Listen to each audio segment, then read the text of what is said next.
Portion of this show is brought to you by Lord Nut Levington. Gourmet nuts for your Hi, welcome back to the broadcast. Okay, look who it is in the kitchen. Our very own Miss Lisa Pinheiro. Did you make those aprons? No, I didn't. I bought this one.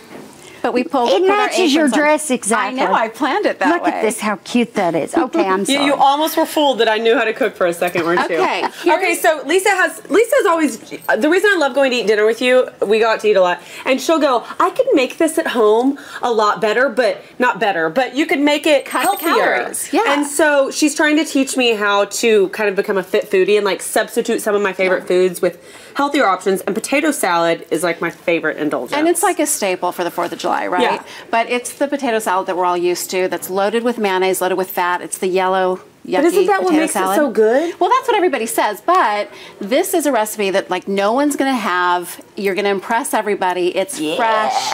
It's lighter. Okay, so let's get started. Okay, yeah, how do we do this? You're going to start with these baby red potatoes, the little tiny red potatoes. What's the matter, Keith? Oh, is the window washer? There's window washers that have been do y'all see them right here? Let's invite him in. Maybe he wants some potato salad. Let's invite him in. Okay, so you're going to take these baby potatoes. All right, take the potatoes. Yeah, you're going to quarter them up, okay? And we're going to dump them in our boiling water. You're going to put them in your boiling water, and they take about 8 to 10 minutes to boil. You don't want them completely mushy. You want them just to have a tiny bit of crunch to it. And the difference between the red potato as opposed to the russet potato, which we used to make, the russets all mash up. Yeah, and so it's these like mashed potato These salad. keep their oomph a little bit more. Okay, so while your potatoes are boiling, 8 to 10 minutes, you're going to mix up this vinaigrette dressing, which is like the secret to this potato salad. Okay, how do I do that? So, okay, why don't you switch places with me, and I'll tell you're you going to tell me how? and you do it. Okay, so you're going to start with 1/3 cup of apple cider vinegar. Okay. I like the Bragg's brand just because it's just full of 1/3 cup. Okay, 1/3 cup. And it's $2 more expensive than but it is the best. But it's $2 less that you have to, 2 hours less time that you have to spend on the treadmill. Okay, you're going to go 2/3 a cup of olive oil. Wait, what am I mixing this into? Right here. That's okay. But just add everything in here. What's next? Go 2/3 a cup of olive oil. So 1/3 plus 2/3, so I fill this all the way up to where it says a cup. Okay. Good job. Look who's so smart with her math. That seems like a lot of olive oil, no? It is a lot of olive oil. for that vinegar, you got it. It is, and here's what I want to say about the dressing. The recipe calls for, it's quite a bit of dressing, so I usually don't use all of it, which means you have some left over to put over like roasted vegetables or something like that. I know you're obsessed with this stuff. I'm a little obsessed with agave, but here's a little secret for you. If you're ordering agave at a restaurant, like in a drink or something, you think it's healthier than sugar, it's all natural, it's not refined, but it still registers on your glycemic index just like sugar and honey do. So. Why are we're you only going to use TV shows? We're You only should be going to a use dietitian. 2 teaspoons. Oh gosh, wait here. 2 teaspoons. This one, the small one. Everyone needs to calm down when I'm like. 2 teaspoons of agave nectar. Okay. Okay. You're going to put in, Susie, why don't you start zesting up this lemon? Okay. Zest away, And the Susie. secret about zesting up the lemon is you don't want to get to the white part, right? You just want, right. Because the white part is real bitter. And then mustard. So you're going to go a tablespoon of Dijon mustard. Okay. Get the coarse mustard. Okay. Okay, this is a 1/4 cup of minced shallots. So I want to take all that. You can just put all of it in, yeah. Yep, just take all that and put it in there. Get your hands dirty. Well, they're That's going to what's fun smell about like cooking. onions the rest of the day.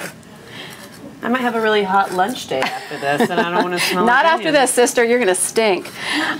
Then go 1 tablespoon. This is a whole tablespoon of chopped parsley. I like to use the Italian flat leaf parsley. I just think it's better than the curly kind. It has a better texture to it. Don't you agree? Yes, when you cook? absolutely. Yes, and these are chives. How much is this? And this is 1 tablespoon rather of chopped chives. This smells really good already. Okay, and then I mix this up. Probably you're going to end up zesting the entire lemon because we want 2 teaspoons of the lemon zest. Okay, so that's most everything. Let's come over here and let Susie put her lemon zest in here. Give me some zest. Wait a minute. Do the whole thing because we'll need 2 teaspoons. All right, we're faking it here. Okay, let's fake it. Let's mix only have that up one with lemon. a spoon. This is the cheapest kitchen I've ever been to. But smell this One vinaigrette. lemon, no sink, no. It just smells so good. Oh, you got more. Okay. No lemon juice? Okay, so after your potatoes have boiled and cooled, you've drained them over and put some cold water over them. through the magic of television. That does smell good. This is I what wish I we could have. You're smell going to this. pour the vinaigrette over the potatoes. You've already got it in there, don't you? I do. It's like the perfect blend of I like. figured out after my first Fit Foodie segment, I'm like, boy, I better be more when do prepared you next put time. Okay, so we're gonna Now we're just gonna do dump all right that now. in it. Now here's where it gets interesting, and also where it could get real fattening. So you want to be careful. You're gonna add your toppings to this. A little bit of blue cheese. Why Again, blue cheese? Why not like goat cheese? Because it has such. You probably could mix it Goat up. But, cheese is too mellow But I like for this. the blue cheese because it has such a strong, tangy flavor. Some more chives. Okay, to make it pretty. A chopped egg. You look really sexy when you cook. Thank you. Is it my leopard print?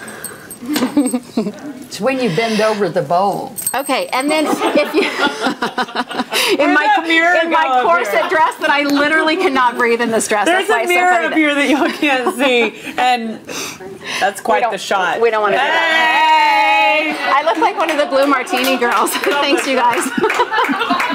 Okay, the last thing we're adding to it is bacon, but not just any kind of bacon. I use turkey bacon always, and get the uncured kind. It's just better for you, and it's lower in fat when it's the turkey bacon. But you cook it first. You cook it first, of course. You know, one and then thing you I noticed that you didn't put in this, and maybe it's on There's purpose, no and I have salt. a feeling it is. That's exactly what I was going to say. You didn't. And there's no pepper. Which is it because there's so much other flavor you don't want to. You want to watch There's no need for it, especially after the blue cheese. Okay, And so after we're gonna this mixture. You're telling us to go to break. Okay, go to break. We're going Needs salt. We're gonna put this on a plate. We'll come back and taste it when we come It back. needs salt. You think it needs salt? Yes.